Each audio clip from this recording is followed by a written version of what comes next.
ಚಿನ್ನ ಇದೆ, ವಜ್ರ ಇದೆ, ಅದಿರುಗಳಿದ್ದಾವೆ, ಎಲ್ಲ ರೀತಿಯ ಮೃಗಗಳಿದ್ದಾವೆ, ಎಲ್ಲ ರೀತಿಯ ಪ್ರಾಣಿಗಳಿದ್ದಾವೆ, ಎಲ್ಲ ರೀತಿಯ ಪಕ್ಷಿಗಳಿದ್ದಾವೆ, ಎಲ್ಲ ರೀತಿಯ ಮನುಷ್ಯ ಜನಾಂಗಗಳಿದೆ, ಎಲ್ಲ ರೀತಿಯ ಗಿಡ ಮರಗಳಿದ್ದಾವೆ.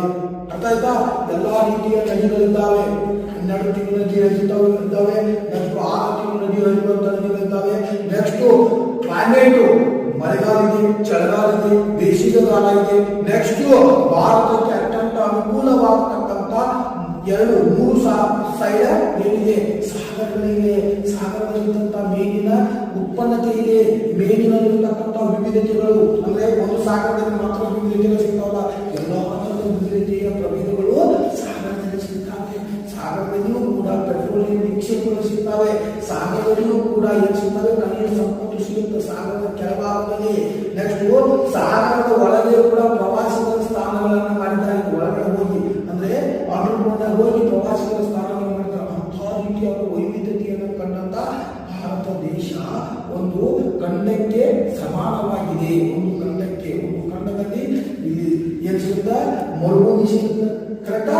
ಮರುಭೂಮಿ ಸಿಗುತ್ತಾ, ಪರ್ವತ ಶ್ರೇಣಿಗಳು ಸಿಗ್ತಾವ, ನದಿಗಳು ಸಿಗ್ತಾವ, ನೆಕ್ಸ್ಟ್ ಖನಿಜ ಸಂಪನ್ಮೂಲ ಸಿಗುತ್ತಾ, ನೆಕ್ಸ್ಟ್ ಎಲ್ಲಾ ರೀತಿಯ ಜನಾಂಗ ಸಿಗುತ್ತಾ, ಎಲ್ಲಾ ರೀತಿಯ ಕಾಡುಗಳು ಸಿಗ್ತಾವ, ಎಲ್ಲಾ ರೀತಿಯ ಬೆಳೆಗಳು ಸಿಗ್ತಾವ, ಎಲ್ಲಾ ರೀತಿಯ ಮಣ್ಣುಗಳು ಸಿಗ್ತಾವ. ಎಲ್ಲಾ ರೀತಿಯ ಒಂದು ವಿವಿಧತೆಯಿಂದ ಕೂಡಿದಂತ ಪ್ರದೇಶವನ್ನು ಒಂದು ಖಂಡ ಅಂತ ಕರೀತಾರೆ. ಆ ಖಂಡ ಅಂತ ಈ ಖಂಡವನ್ನ ಒಂದು ಉಪಖಂಡವನ್ನ ಏಷ್ಯಾ ಖಂಡಕ್ಕೆ ಅಟ್ಯಾಚ್ ಮಾಡಿದ್ದಾರೆ. ಸೊ ಇಂಥ ವಿವಿಧತೆಯನ್ನು ಹೊಂದಿಕೊಂಡಂತ ಅತ್ಯಂತ ಶ್ರೀಮಂತಿಕೆಯ ದೇಶದ ಜೊತೆಗೆ ನಾಗರಿಕತೆಯ ಕಾರಣದಿಂದ ಪರಿಚಯರು ವ್ಯಾಪಾರ ಸಂಪರ್ಕವನ್ನು ಹೊಂದಿದ್ದರು. ಯಾಕಂದ್ರೆ ಸಂಪನ್ಮೂಲ ಇಟ್ಟಿದೆ, ಈ ಸಂಪನ್ಮೂಲವನ್ನ ವಿನಿಮಯ ಮಾಡ್ತಾ ಇಲ್ಲ.